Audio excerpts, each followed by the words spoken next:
السلام عليكم. انا اتعمل معايا الجلاشه رجاله وخسرت في السباق، وخلاني نتكلم كلمتين مهمين دلوقتي، كلمتين في غايه الاهميه، لان ان شاء الله تاخد النهارده كميه معلومات غير طبيعيه. ناخد بالك ان في نوعيه من المشاكل الموتوسيكلات، في نوعيه كده هتقابلك، اكيد هتقابلك بعض المشاكل كده بتلففك حوالين نفسك الكره الارضيه، ما بتلاقاش حل. كل ما تروح لحد يقول لك ده مفيش حاجه. لا يا عم، انت موتوسيكلك سليم، مفيش اي حاجه. المشكله بتاعت النهارده هي مشكله من النوعيه دي، وهفسرها لك دلوقتي. وانتبه يا صاحبي، لانك لو ما سمعتش الفيديو ده وما عرفتش التفسير مش هتعرفه ابدا. ايه هي المشكله دي؟ طيب يعني هو في كذا نوع من المشاكل، احنا هنتعرض لواحده النهارده بمناسبه خساره السباق وبمناسبه اللي حصل. ايه هي؟ احيانا كده يا صاحبي، وانت هتتفق معايا دلوقتي وهتقول لي ايوه بيحصل معايا دلوقتي، ان هو تلاقي ساعات سرعه موتوسيكلك مجلجله كده وملعلعه و10 على 10 وجايب سرعات عاليه جدا، وساعات كده تلاقي موتوسيكلك مش عايز يمشي، تحس ان هو مشلول. خد بالك يا صاحبي ان انت لو لفيت كده على ميكانيكيه الدنيا كلها عشان تفهم ليه الموتوسيكل ساعات يجري ويلعلع كده وساعات ما يجريش، مش هتلاقي حل.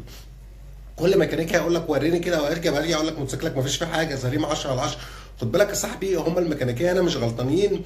هو فعلا موتوسيكلك ما بيكونش فيه حاجه، هي بتبقى فيه مشكله بس محتاجه تفسير بس، انما مش فيه مشكله عايزه تتحل. وتعالى نحضر مشكله النهارده اللي هي كان الموتوسيكل مش ملعلع خالص الحقيقه، وهوضح لك ايه اللي حاصل. تعال بس نشوف السباق الاول وبعدين نتكلم الكلمتين المهمين بقى.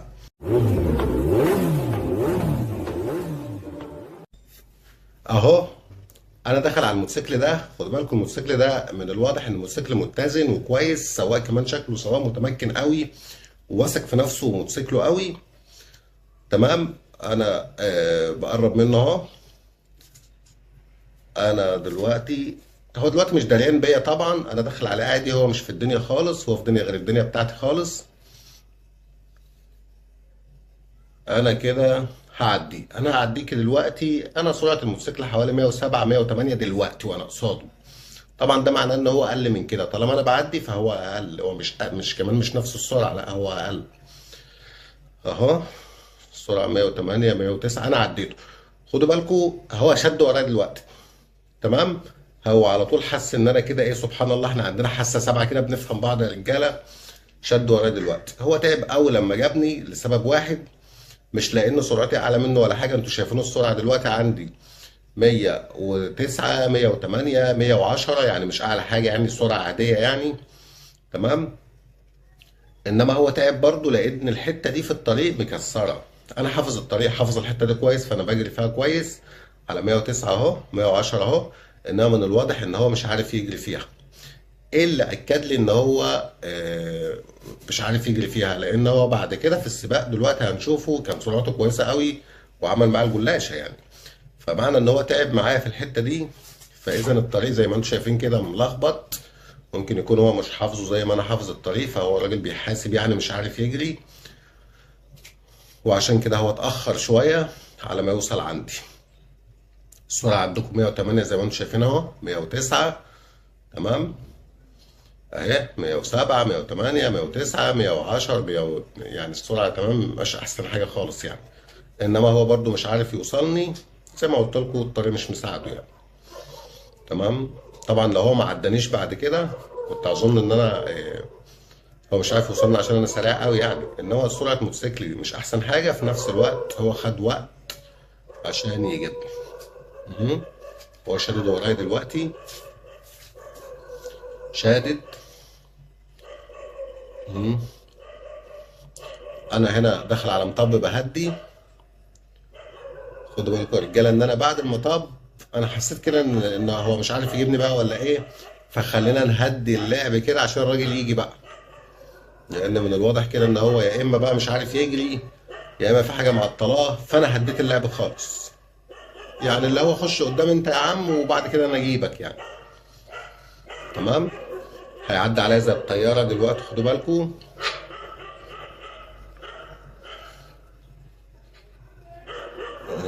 مستنيه مستنيه مستنيه اهو. انا بقى شديت وراه على طول يا رجاله. كده خلاص، يلا نبدا اللعب بقى. يلا نبدا. طار، هو طار. اللي هو بيقول لي انت مهدي، طب هاتني بقى يا شاطر. شديت انا هنا قوي، سرعه الموتوسيكل بتاعي زي ما انتم شايفين بشكل ملحوظ اهو، داخله على 100 دلوقتي. اهو اهي، عدت ال 100، 102، 104، 105، 106، 108، 109. شادد انا وطار. خدوا بالكم هنا بقى بدأت انا الصدمة بقى. ايه هي؟ الولا بيبعد يعني. انا خدوا بالكم بقى المشكلة بقى اللي هتقابلك اهي. ايه هي؟ موتوسيكل يا رجالة سرعته واقفة عند 109 و110 و111 و112. طبعا الرجالة اللي معانا على القناة عارفين ان الموتوسيكل سرعته اعلى من كده بكتير. انما الموتوسيكل في السباق ده ما عداش السرعة دي. ودي المشاكل يا رجالة، النوعية نوع من المشاكل اللي هو يلففك حوالين نفسك ما توصلوش لحل. هقول لك دلوقتي ما توصلوش لتفسير. مش هتلاقي حد يقول لك عندك مشكله في كذا، استحاله، الموتوسيكل ما فيش فيه حاجه.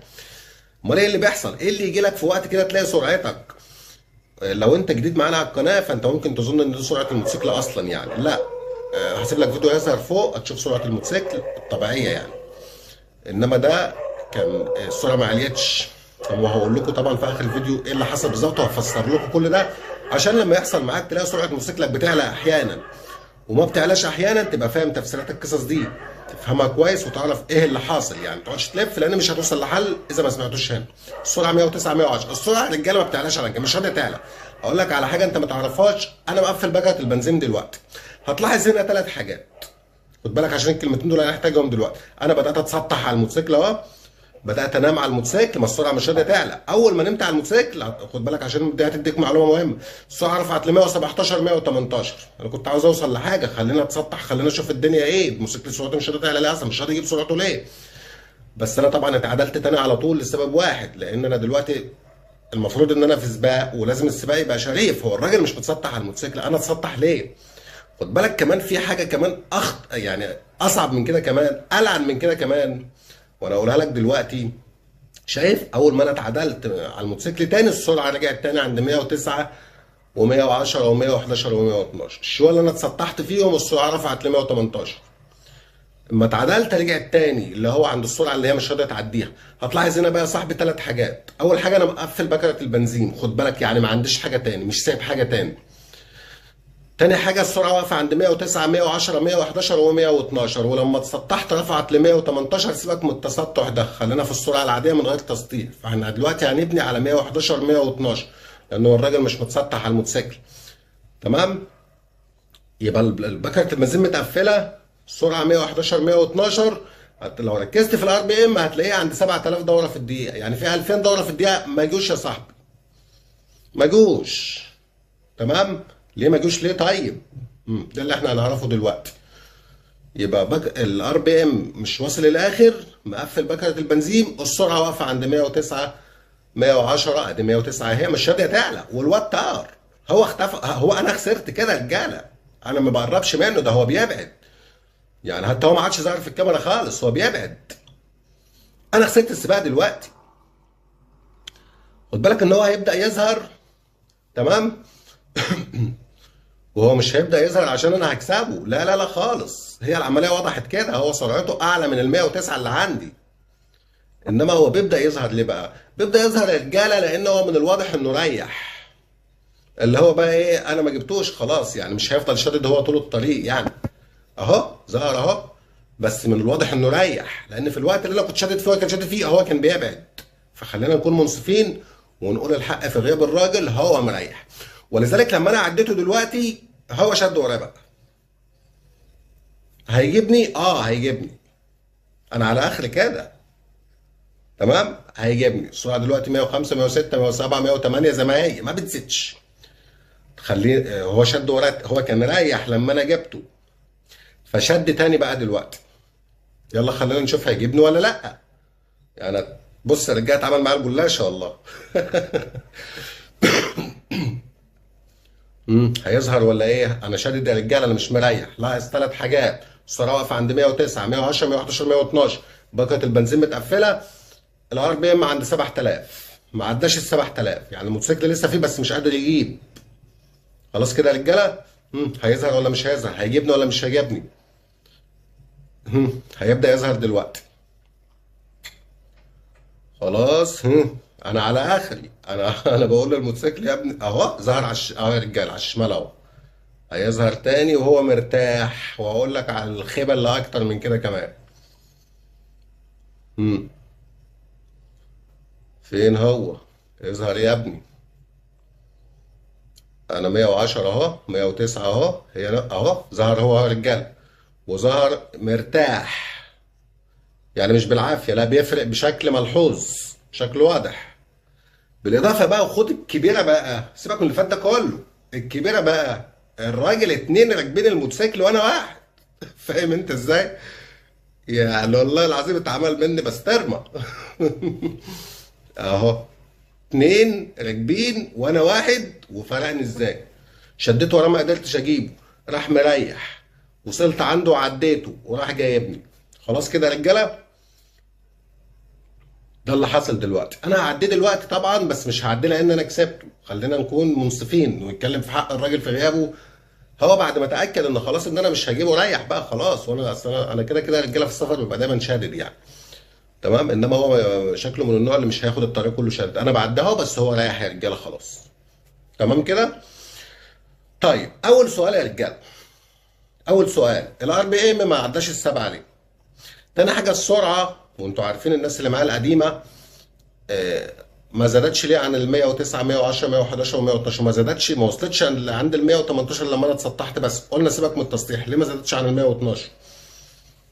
دي تاني حاجه. تالت حاجه، ازاي اتنين راكبين الموتوسيكل واتنين وزن مش خفيف يعني عادي يعني يعدوكوا انت واحد؟ ايه الاسباب؟ دي من الحاجات اللي هتقابلك. زي ما قلت لك في اول الفيديو، هتلاقي موتوسيكلك بيملعلع في اوقات وخيبه في اوقات. ليه؟ في فيديو يا شباب هيظهر عندك فوق، ضروري تشوف. اوعى يا صاحبي تكسل، لان المعلومه في غايه الاهميه. فاكر لما كنت بقول لك تغيير التروس يخدمك في اوقات ويضرك في اوقات، يضر السرعه يعني؟ اهو ده وقت الضرر. ايه اللي حصل بقى؟ اشمعنى ضرك دلوقتي؟ ضرك دلوقتي يا صاحبي لسببين. طالع معظمه طالع لفوق شويه، مش طالع لفوق قوي، شويه. سيبك من دي، مش دي السبب، ولكن السبب الرئيس هو ان الهواء كان ضدنا. خلاص. طب ما هو انت دلوقتي هتقول ما هو الهواء ضده برضه يا باشا. يا عم ما هو الهواء ضده، هو ترس 42، هو مش مغير تروس يا باشا. انا 38. وهنا انت على طول فهمت يا صاحبي ان ال 38 لما يكون ضد اتجاه الريح، تمام يا ريس، ضد اتجاه الريح يجيب عكسي. الموتوسيكل ما قدرش يجيب دوراته، وقف عند 7000 دوره في الدقيقه بسبب تغيير الترس.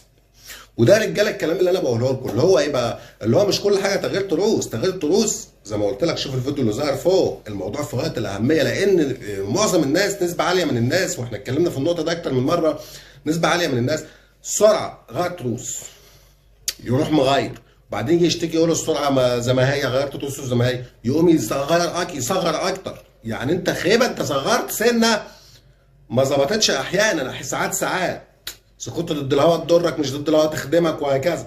قمت تصغر اكتر، قوم بقى يزيدك من الشعر بيت يكبر قدام كمان، يعني عمال يعك زياده.